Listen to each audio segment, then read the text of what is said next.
CM योगी की 40 साल पुरानी अनसुनी बातें और 40 साल पहले के दिए गए भाषण।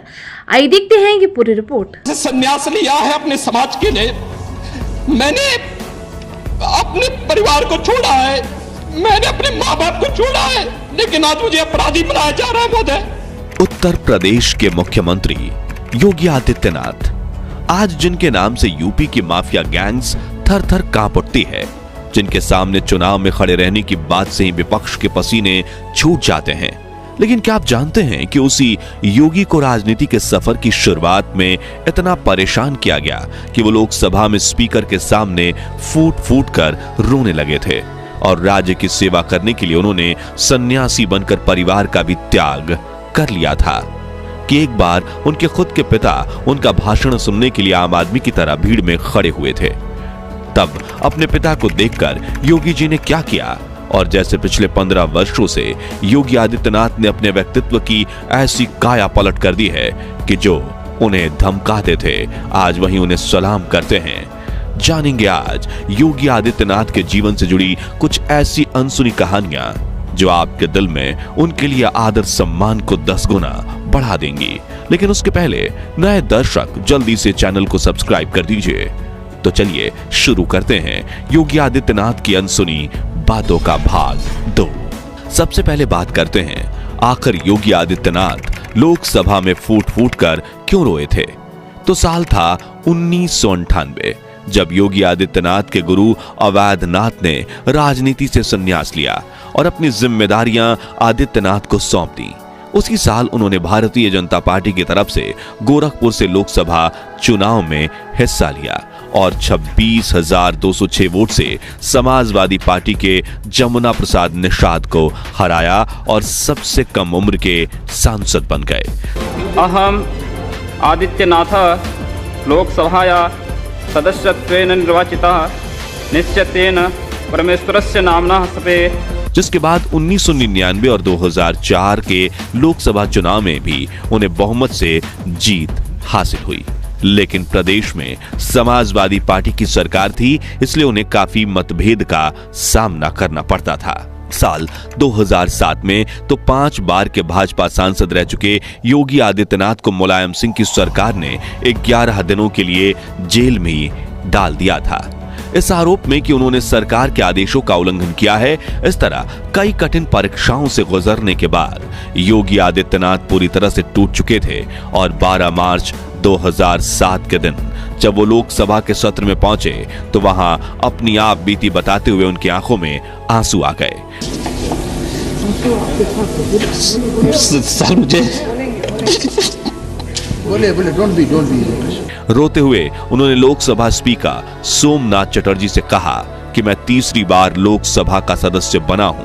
पहली बार में 25,000 वोटों से जीता हूं, दूसरी बार में 50,000 और तीसरी बार लगभग 1.5 लाख मतों से मैं गोरखपुर से चुनकर आया हूं। लेकिन पिछले कुछ समय से मुझे राजनीतिक पूर्वाग्रह का शिकार बनाया जा रहा है, मैं उससे टूट चुका हूं।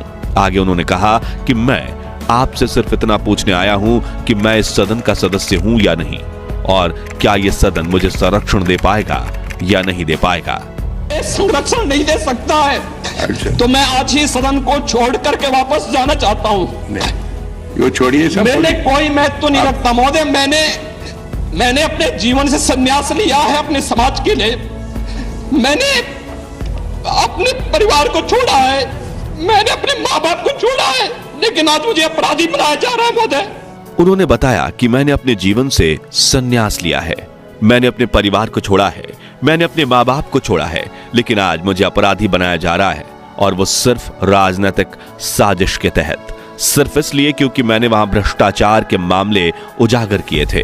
क्योंकि मैंने भारत नेपाल की सीमा पर आईएसआई और राष्ट्र विरोधी गतिविधियों के खिलाफ आवाज उठाई थी और सदन में बराबर उसके खिलाफ सदन का ध्यान आकर्षित करता रहा।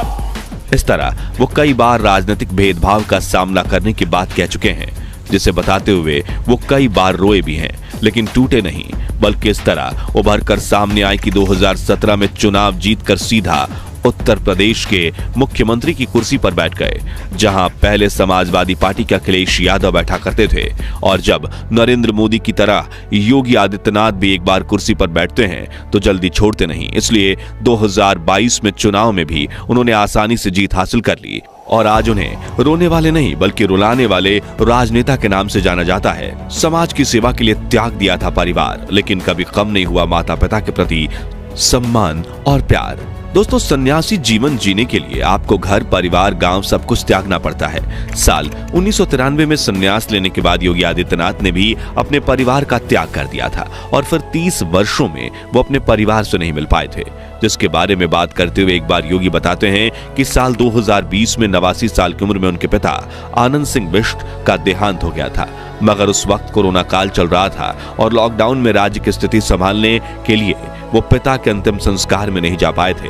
हालांकि बाद में वो अपनी मां से मिलने जरूर गए थे, लेकिन अपने पिताजी को याद करते हुए बताते हैं कि एक बार वो नजीबाबाद में चीनी मिल के उद्घाटन में गए थे और भाषण करते हुए उनका ध्यान सामने बैठी जनता में गया। जहां बैठे एक व्यक्ति का चेहरा देख योगी जी स्तब्ध रह गए। वो व्यक्ति थे उनके पिताजी आनंद सिंह बिष्ट। तभी उन्होंने तुरंत सभा खत्म की और अपने लोगों को कहा कि जाओ सामने से मेरे पिताजी को लेकर आओ। तब करीब 25 सालों बाद योगी आदित्यनाथ की अपने पिताजी से मुलाकात हुई थी। उन्होंने पिताजी के पैर छुए, फिर उनसे ढेर सारी बातें भी की। योगी आदित्यनाथ हिंदुत्व विचारधारा रखते हैं और जानवरों से उन्हें काफी लगाव है। वो गोरखपुर मठ की गौशाला में गायों को चारा खिलाते हैं और बंदरों को बजरंग बली का अवतार मानते हैं। इसी को लेकर उन्होंने एक दिलचस्प कहानी बताई थी। जब मथुरा के लोगों ने शिकायत की थी कि हमें बंदर काफी परेशान करते हैं, जो सुनकर उन्होंने कहा था, मैंने कहा बजरंग बली की आरती करना शुरू करो, हनुमान चालीसा का पाठ कर दो, बंदर कभी नुकसान नहीं पहुंचाएगा। योगी कहते हैं कि आपने मेरे फोटोज देखे होंगे जिसमें जब मैं गोरखपुर कार्यालय में काम करता होता हूं तब एक बंदर आकर मेरी गोदी में बैठ जाता है, लेकिन असल में वो पालतू नहीं बल्कि एक जंगली बंदर था। तो ये योगी आदित्यनाथ का पालतू बंदर बना कैसे? तो एक बार की बात है जब वो बंदर गोरखपुर में कार्यालय के परिसर में घूम रहा था, ठंड से ठिठुर रहा था, जिसे देख योगी आदित्यनाथ ने अपने कर्मचारियों से एक केला मंगवाया और उस बंदर को दे दिया। बंदर केला लेकर वहां से चला गया। अगले दिन वो बंदर फिर उसी समय उसी जगह पर आकर बैठ गया और योगी जी ने उसे एक और फल दिया जो लेकर बंदर वहां से चला गया। इस तरह कई दिनों तक योगी जी बंदर को फल देते रहे। फिर 4 से 5 दिनों के लिए योगी जी किसी काम से बाहर चले गए। फिर भी वो बंदर रोज आता और उन्हें ढूंढने की कोशिश करता। फिर जब योगी जी कार्यालय में वापस आए तो एक दिन वही बंदर खिड़की से ताक झांक करते हुए उन्हें देखने की कोशिश कर रहा था। अब उसकी इन हरकतों को देखकर योगी आदित्यनाथ को हंसी आ गई, लेकिन उन्होंने फिर एक फल मंगवाया और कर्मचारी जैसे ही फल लेकर ऑफिस में पहुंचा तभी बंदर आकर योगी जी की टेबल के पास बैठ गया और जैसे ही उन्होंने बंदर को फल दिया वो फल लेकर फिर चुपचाप वहां से चला गया। तब से लेकर कई सालों तक रोजाना वो बंदर ऑफिस में आता, योगी जी की गोद में बैठ जाता और फल लेकर वहां से चला जाता। इस तरह योगी आदित्यनाथ की उस बंदर से घनिष्ठ मित्रता हो गई थी। दोस्तों, योगी आदित्यनाथ जब से उत्तर प्रदेश के मुख्यमंत्री बने हैं तब से कई लोगों का कहना है कि वो मुस्लिम विरोधी हैं, लेकिन अगर हम गहराई से आदित्यनाथ की शख्सियत और उनके जुड़े लोगों पर नजर डालें तो ये तमाम बातें निराधार नजर आती हैं। जी हां, आदित्यनाथ जिस गोरखपीठ के महंत हैं और जिस गोरखनाथ मंदिर के वो मुखिया हैं, उसके अहाते में ही दर्जनों मुस्लिम परिवार दशकों से बेखौफ होकर अपना व्यापार कर रहे हैं। एक दूसरे से सटी हिंदू और मुस्लिमों की दुकानों में कभी किसी तरह का विरोध नजर नहीं आता है। इसके अलावा योगी के साथ जुड़े उनके सहयोगियों में भी कई मुस्लिम ही हैं। उनकी टीम में जावेद नाम का लड़का जो हमेशा उनके साथ रहता है वो मुस्लिम है। रिपोर्ट्स की माने तो उनके आश्रम में इस वक्त 400 गाय हैं, जिनकी देखभाल करने का काम इनायतुल्ला और उनके बेटे मान मोहम्मद को सौंपी गई है, जो भी मुस्लिम है। इनके अलावा एक और दिलचस्प कहानी यह है कि गुजरात के विजयनगर के निवासी गुरु गुलाब नाथ भी योगी आदित्यनाथ के घनिष्ठ मित्र थे, जिनका असल नाम गुल मोहम्मद खान था, यानी वो मुस्लिम थे और उन्होंने हिंदू दर्शन और आध्यात्म से प्रभावित होकर वैराग्य ले लिया था और संत बालक नाथ से दीक्षा लेकर खुद को गुलाब नाथ घोषित कर दिया था। जिसके बाद गुलाब नाथ जब भी गोरखपुर में मंत अवैध नाथ से मिलने आते थे तब उनकी योगी आदित्यनाथ से भी बातचीत होती थी और इस तरह वे दोनों इतने अच्छे दोस्त बन गए कि जब भी योगी गुजरात जाते तो विसनगर स्थित गुलाबनाथ के आश्रम पर ही रुका करते। योगी आदित्यनाथ से जुड़ी कुछ और दिलचस्प बातें ये भी हैं कि उमा भारती के बाद योगी आदित्यनाथ भारत के दूसरे ऐसे मुख्यमंत्री हैं जो हमेशा गेरुआ रंग के वस्त्र पहनते हैं। वो कानों में अष्टधातु से बना लोहे का कंडल पहनते हैं, गले में सोने की चेन में रुद्राक्ष की माला, कभी कभार वो रेबन के काले चश्मे भी पहनते हैं। योगी नाश्ते में दलिया, चना, सूखे मेवे और मौसमी फल खाते हैं। योगी अक्सर व्यस्तता के चलते दोपहर में भोजन नहीं करते और रात में 4 चपाती, 1 कटोरी दाल, खीर और हरी सब्जी जरूर खाते हैं। वहीं सोने से पहले 1 गिलास गर्म दूध पीते हैं। आज भी मंदिर परिसर में उनका दरबार लगता है, जहां वो लोगों की शिकायतें सुनते हैं और हर मुमकिन मदद करते हैं। 7 सितंबर 2008 को योगी आदित्यनाथ पर आजमगढ़ में जानलेवा हिंसक हमला भी हुआ था, जिसमें वो बाल बचे थे, लेकिन आज भी वो किसी से डरते नहीं है, बल्कि सीना तान कर चलते हैं और अपना हर फैसला उत्तर प्रदेश की जनता की भलाई के विचार करके ही लेते हैं। तो दोस्तों, आज के लिए बस इतना ही। अगले वीडियो में आप भारत के किस महान व्यक्ति के जीवन से पर्दा उठते हुए देखना चाहते हैं, कमेंट्स में जरूर बताएं। वीडियो अच्छा लगा हो तो इसे लाइक और शेयर करके हमें सपोर्ट कीजिए और ऐसी ही रोमांचक वीडियोस देखते रहने के लिए चैनल को सब्सक्राइब करके पास वाली घंटी जरूर बजा दीजिए। जय हिंद, जय